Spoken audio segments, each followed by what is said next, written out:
Hello, hi, you are welcoming back to the Jack. I am the snack that smiles back. More interesting stories on the internet today that we're going to read through and have a little ramble of together. Are you ready, Emily? I sure am. Yeah, you are. My lecturer hired me as a naked maid and is uncomfortable now, but I need him to get over it. So, or maybe he wants you to get on it. I'm a female in my early 20s, and he is at least mid-30s. Well, he's not even that old. Yeah, wow. This is fine. He's just uncomfortable. I work for a cleaning service that offers nude or lingerie-clad maid service. There is no kinky times or touching, and if boundaries get crossed, then the client is struck from the client list. The client can ask for a type, example hair, color, race, weight, age, gender, but they cannot pick a specific maid. Their maid is assigned by the company. Both client and maid have the option of using a fake name, and pictures of either party are not provided. Any institutions the clients and maids are linked to, example school or work, are also noted so something exactly like this doesn't happen. All of this is done for confidentiality. Clients can request after the first session that the same maid comes back, but that's it. I'm explaining this to show that it is impossible for him to have requested me or known it was me beforehand. Well, that's good. At least we know it's not some, power play thing that he was actively trying to pursue. You want to get an A? Clean my dishes. No, not with that soapy substance. Ew. Oh, what, that's too far? Oh. I got a message from the company saying a nearby and anonymous client had requested a lingerie-clad maid and I was his type. I went in jeans and a t-shirt with the lingerie underneath so he didn't see anything, knocked on the door, and my lecturer opened it. I realized what had happened and said that the agency typically filters these things out. Clearly there was an error, and I can stay and be professional, or I can get him another maid, but whichever he chooses, we should both just forget this.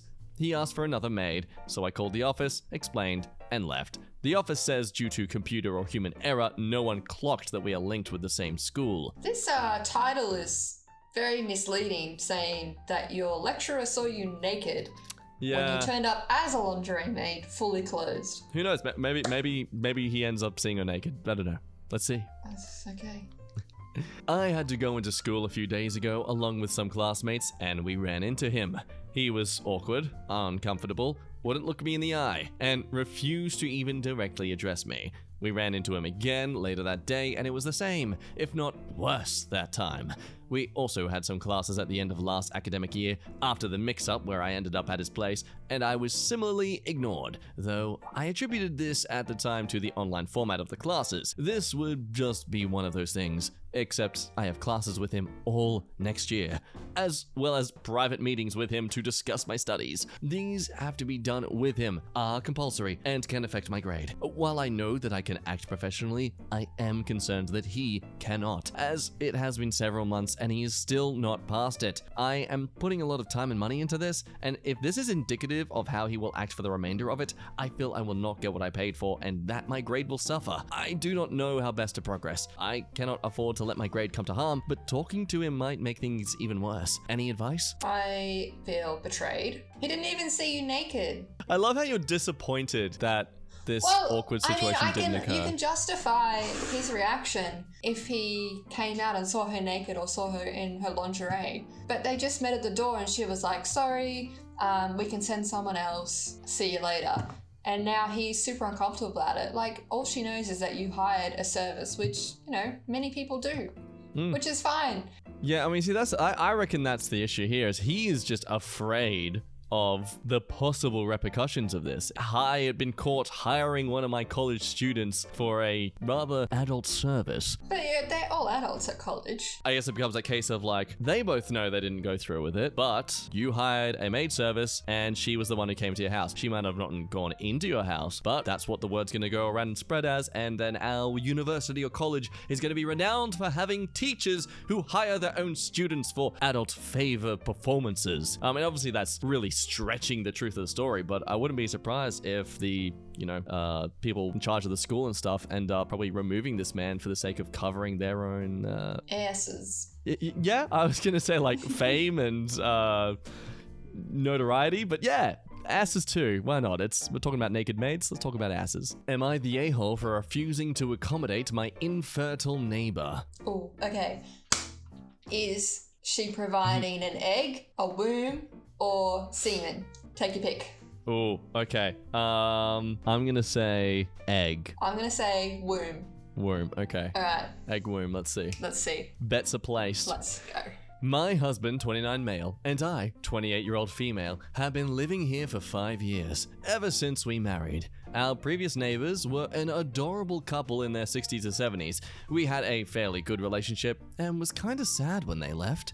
This year, I gave birth to my son, 6 months. When my new neighbors, let's call them Paul and Anna, moved in, I was 2 months pregnant at the time. We weren't friends, but we would say hi to each other here and there. I sunbathe every day. It's something I have been doing since childhood. I was a very anemic kid, and my mom made me do it to help with my anemia. I don't even know if it works, but it is a habit that helps me start my day. This was not a problem until my pregnancy became apparent. The left side of the yard has 2 kinds of fences. One low, 1.5 meters, that used to have a hedge on the neighbor's side that they cut off, and one taller, 2 meters, in the rest of the backyard. It's hard to see it from the ground, but they still can see our whole yard and part of our main floor from their second floor. When I was 5 months pregnant, Paul told my husband that my sunbathing was making them uncomfortable. I sunbathe in shorts and tank tops, nothing out of the ordinary. I just ignored them and kept my routine. The following month, he did it again. Until my 8th month, I was back from a walk with my husband, and Anna was in the front of the house. Once she saw me, she stormed inside and slammed the door. The following day, Paul came to our house and told us that they have fertility problems, and seeing me pregnant was making her heavily uncomfortable, and I was an insensitive female dog. Okay, I think we're completely wrong with our assumptions of this story. Very, very wrong. I mean, I don't know, there's still a bit left. It could do a full 180. Oh. Yeah, this is their peacekeeping treaty, offering an egg or a womb. We'll give you our womb, please. Please be our friend. You can inseminate my wife. Currently, I am working from home and the baby is close to me in a playpen in the living room, and we have another in the backyard on the terrace, so I can have him close when gardening or just playing with him. Well, I made his wife uncomfortable again yesterday. I was in the living room playing with the baby when he knocked. He asked me to move from the living room because his wife could see me from their balcony. I told him to tell her to look on the other direction and leave me alone. That's 100% fair enough. Yeah. You're in your own house. God Why is she damn. looking into someone else's house? Today, my husband and I were grilling some meat in the backyard. The baby was hungry, so I started to breastfeed. When I looked at their house, Anna was on the balcony. She's just up there with a wine in her hand, just like, shaking it. And then it just breaks. With rage. I want sperm in me. She went in, and a few minutes later, Paul was at our door again. God, I feel sorry for Paul at this point. Yeah. Poor Paul. I gave my I gave my son to my husband and I entered the door. Paul went off on me for breastfeeding in public. Yes, again, my fenced yard. It is your fenced yard. And being inconsiderate. You're at home. That's not public. Private residence. When he finished, I told him to leave us alone. Don't knock on my door again. And if his wife is so upset over seeing a baby, she needs therapy and not him harassing my family. And I will do everything I want in my own home. At the time, I felt justified, but I was venting with my mom and she told me I was wrong. And I couldn't understand because I never suffered from infertility and I need to apologize. So am I the a-hole? No. No. Like, infertility is a horrible issue. But at all, like, they're in their own home, enjoying their son in their own backyard, and your neighbors are looking in, complaining about what you're doing. If they look in and see you with a meth lab, then yes, I can understand. But you're literally just playing with your child, and then having her husband constantly come over and ask them to not do the normal things that a couple would do in their own home with their own child. It's fascinating. Yeah. It's just like... I mean, people who don't have kids are never like, can you put that child away? I don't want to see it. Can you just put it in your bag for a second? Yeah. Negative 106 downvotes. Woohoo! It's good that you realize how painful it is for Anna to see your baby. It's a deep-seated ache which never goes away. Please do whatever you can to decrease the occasions when she could see your baby.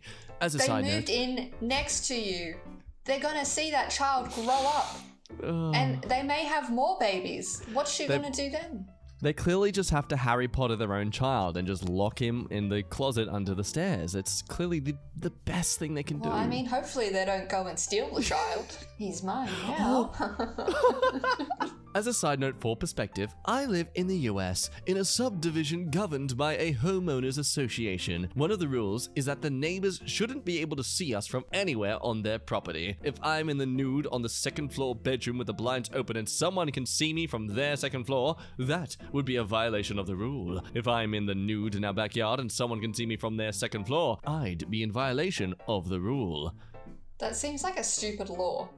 This is like Do really you not dumb buy law. a house for privacy? I mean, it's one thing when you're standing on your balcony and you're bearing all. Yeah, okay, that's a bit much. But she's sunbaking with clothes on. Yeah. That's not a violation of anything. Yatta! How dare you start a family and live in your family home?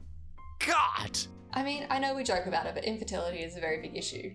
Yes. And like, I don't want to joke about that, but this is taking it a little bit far. For the record, infertile people obviously deserve to have a voice, and if they ever feel like they're being made to feel invisible around people who are obviously making childbirth seem like it's the entire purpose of being a woman and all that kind of stuff, no, that's not true at all. Your ability to have children doesn't define you as a human being. Am I the a-hole for trying to stop mother-in-law dress change at my wedding? At my wedding, my mother-in-law did a dress change in the middle of reception to a white sparkly dress. Classic. She is the alpha. This is my son. You will not love him. He is my perfect boy. You can't take him away from me. The backstory.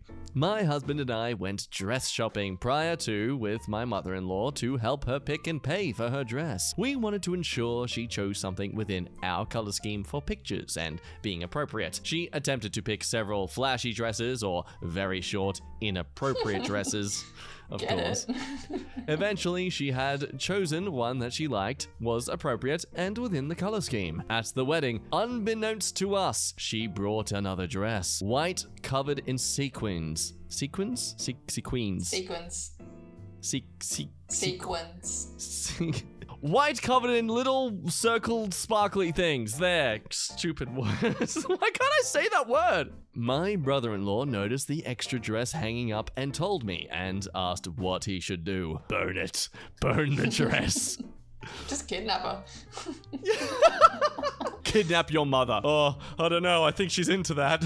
I told him not to let her change the dress. He put the dress in the car until she threw a fit and ended up changing it into it anyway. Oh, so I guess he did end up trying attempting kidnap. It was just kidnapping the dress. Several guests at the wedding made comments about how ridiculous it was that she did a dress change as if she was the bride. Well, good. Didn't you know? It's her special day. It's her big day.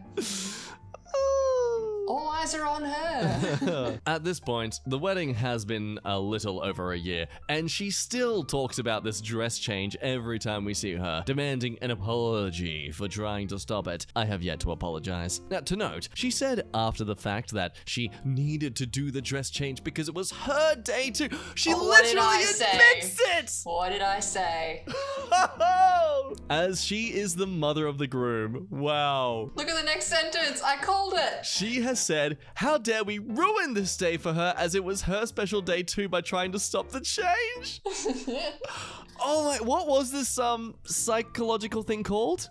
Something to do with a triangle, about how mothers create the perfect son in the idea of what they want their perfect man to be, and then they slowly start resenting their husband because they've created the perfect partner, and then when their son goes off and finds a woman, the woman can never live up to the mum's standards because she can't let go of her son because she's created the perfect man. Ugh. Not toxic at all. So is she the a-hole for trying to stop the mother-in-law's dress change? What's the esh? We've got an actual guitar for this one. So quoting on the fact that they were trying to choose what the mother could wear, being, what was appropriate and with the color scheme. You're the a-hole for trying to tell a grown woman how to dress. My buddy's mom is pretty and has been kind of promiscuous before. Whoa, hey.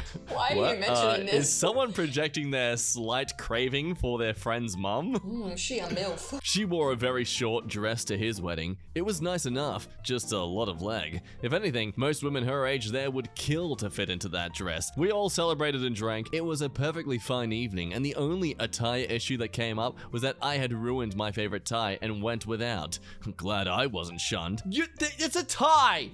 It's not a white wedding dress that you're suddenly wearing. His story has nothing to do with anyone wearing a white dress. It's just that his buddy's mum wore a short dress to his wedding. That has nothing to do with wearing a white dress to a wedding when you're not the bride. He's just trying to boast about his buddy's mum. It's like, Linda, if you see this, I want you. I think you're wrong to do this because, my mate has his mum and she's pretty hot. So you're wrong to do this. So dumb. I want to sleep with my friend's mum, okay? Can we just make that clear? Can that just be understood? Just separate am I the asshole thread. Am I the asshole if I sleep with my buddy's mum?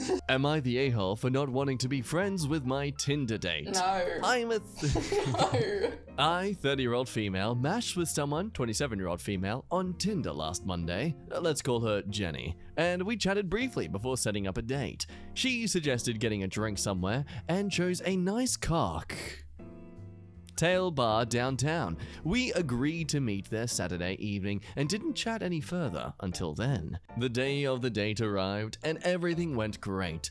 I was a bit nervous, but the conversation was flowing really well and Jenny and I seemed to have lots in common. Now, here's where things get sus. I found out during the date that she wasn't from the city and had only moved here this summer. She briefly mentioned getting out of a relationship before she came here, which raised a yellow flag for me, but she changed the subject quickly after. The date ended after 3 hours. We said goodbye, no kiss nor attempt at a kiss, and that was that. To be fair, I didn't feel strong, intimate connection, but I really liked her vibe and would have liked to see if something romantic could build in the future. Sunday night comes around, and she sends me a paragraph on Tinder basically saying that she had a great time and wants to hang out again. She also said that she's fresh out of a relationship and is only looking for friends, with the possibility of a casual relationship afterwards. She then asks me if I'm free to do something soon. This annoyed me for the following reasons. 1. Her bio never mentioned anything about her intentions, so I assumed she either wanted a good old time or romantic relationship since we were on Tinder, and she didn't mention anything prior to our date. 2. We went to a classic date spot that I would never suggest to someone I just wanted to be platonic with. I would have gotten the message if we went bowling or some other daytime activity. Sorry for anyone who ever takes someone bowling. Yeah, you gotta raise your standards. He just took me bowling. I think he's gonna be the one. Joke's on you. Am I the a-hole if I reply that she should have been more upfront and that I don't want to be friends? Am I wrong for assuming someone on Tinder would either want to date or hook up, unless otherwise mentioned? Disclaimer, because I guess they feel the need to quickly defend themselves through any legal repercussions. Nobody owes anyone anything after a date. I have no issues with someone not wanting to date me. I do, however, have an issue with being led on and getting doled up for someone who never wanted to pursue me in that way. I actually think we'd get along great as friends, but the shadiness of the situation makes me feel that she's not a considerate person. It's a bit Ash. I mean, she didn't really mislead you. Like, she kind of did, she kind of didn't. But also, you go on dates to find what you want. And she said that she wants to be friends. And if that's not something that you're interested in, you don't have to make it into a huge ordeal. Just tell her you don't want to be friends. You know what you want. She was probably at first being open to this idea, but no longer sees that working. But she still wants to be friends at least. So yeah, I wouldn't agree that she's necessarily been shady or deceiving you. She just changed her mind about the kind of relationship she wants with you. And if you're ever unsure, before the date, you can always just ask the person what they're looking for. Because what happens if you meet up on the date, you want a relationship, and she's just there, bang. How do you go about that situation then, when you're not in the know? We've got an interesting yatar here. Because if we change the genders to the usual cis-hetero dude saying these things, you are basically peeved because she is turning down kinky times in the short term with the offer and invitation of friendship. My guess is you haven't reached the point where making new friends is near impossible, and rejecting one because they are more inclined to be your friends than girlfriend is going to bite you one day. Oh, but right underneath it, we got a natar. You're not obligated to be friends with her. As long as you're nice about how you say that, you're not looking to make a new friend, you're not the a-hole. If she's saying that she wants to be friends as a way to kindly say she doesn't want to date you, that's one thing.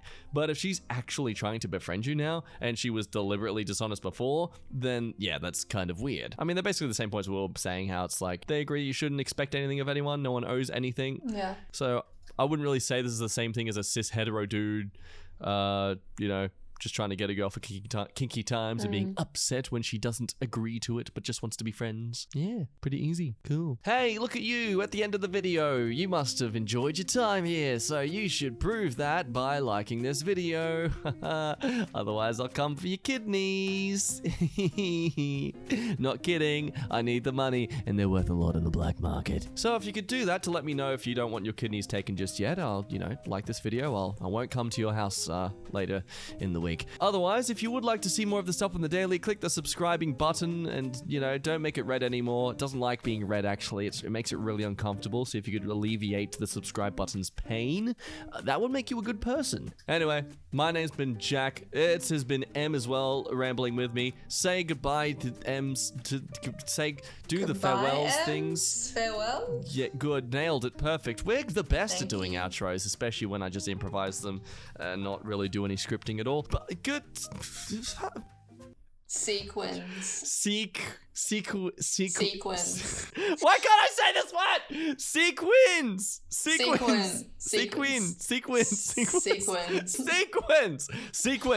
Yeah, no, not sequence. Sequence. Sequins. Sequins. What's like a K? Sequins? Am I saying it right? I don't know. What covered in what are sequins? Little circle, round, sparkly things. White covered in little circled